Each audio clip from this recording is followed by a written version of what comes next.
trouble in paradise. In fact, Ukrainian officials are now worried that the West and their allies are focused on Gaza and than looking at what is happening in Ukraine.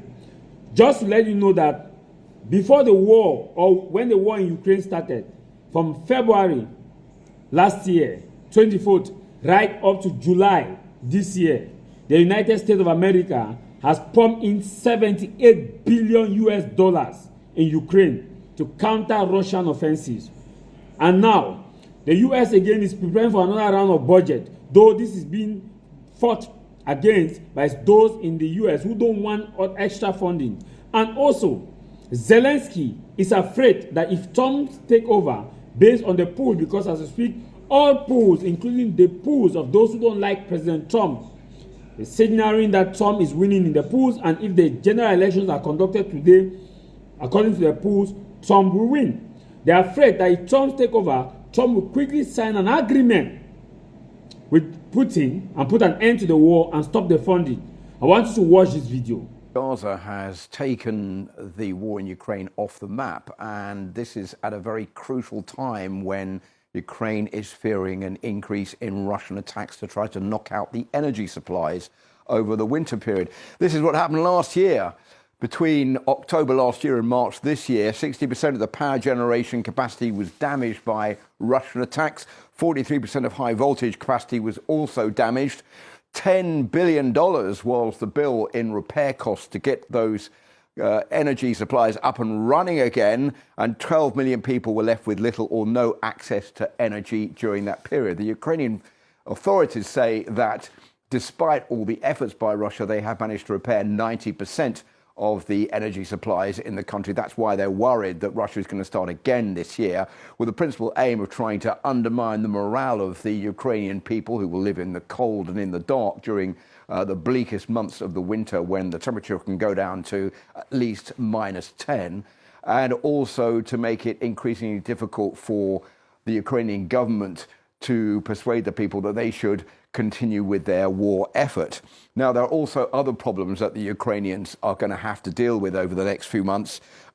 You mentioned one, that was the Western support waning due to the worry about the outcome of next year's presidential election in the United States, and the fact that there's a stalemate in the fighting going on at the moment in Ukraine, despite the counteroffensive that was launched in June.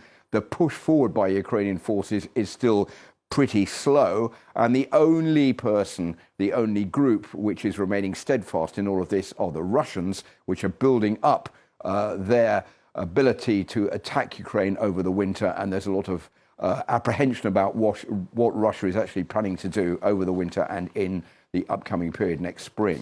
Now, one thing you said, Philip, is depending on the persuasion of allies to still stay involved, and that depends on what's going on the battlefield. You talked about it slowing, but not quite yet, is that right? There's still some activity in key areas.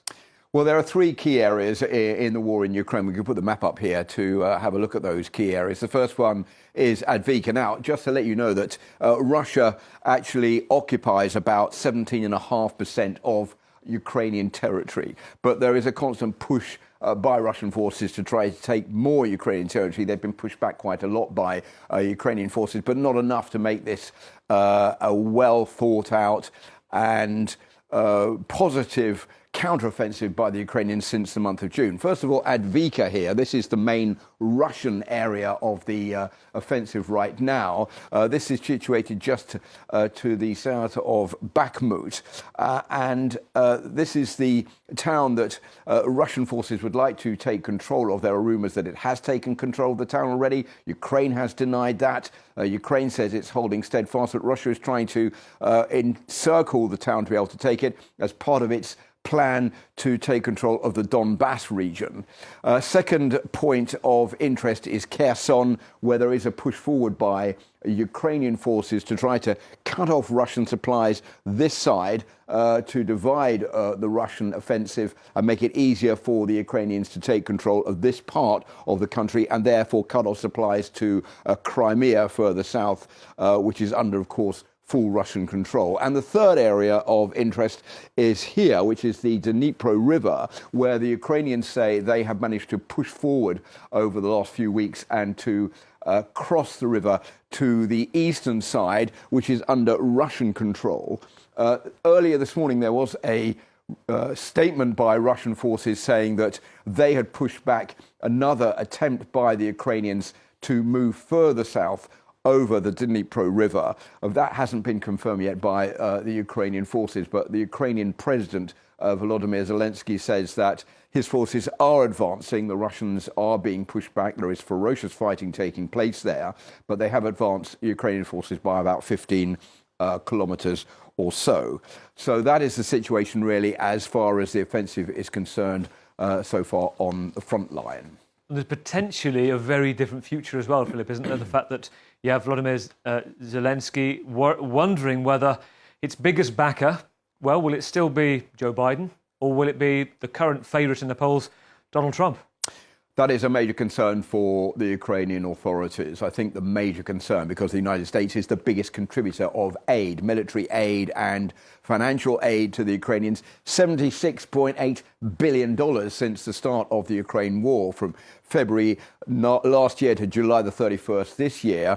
There has been another pledge by the US Defense Department of $100 million in aid to Ukraine, but there are worries that if Donald Trump is re-elected to the presidency next year, he will try to sign a deal pretty quickly with the Russian president, Vladimir Putin, to put an end to the war, to end US contributions to Ukraine. Now, Donald Trump has said he could end the war in about 24 hours if he is elected.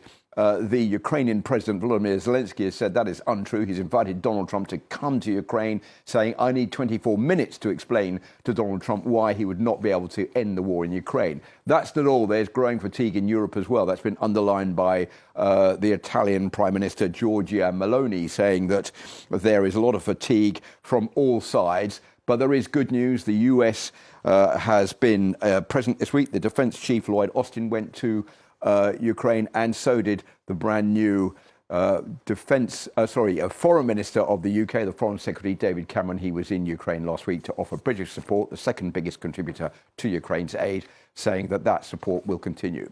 Cameron, who's just been made Lord Cameron of Chipping Norton. Philip Turle, thank you, our international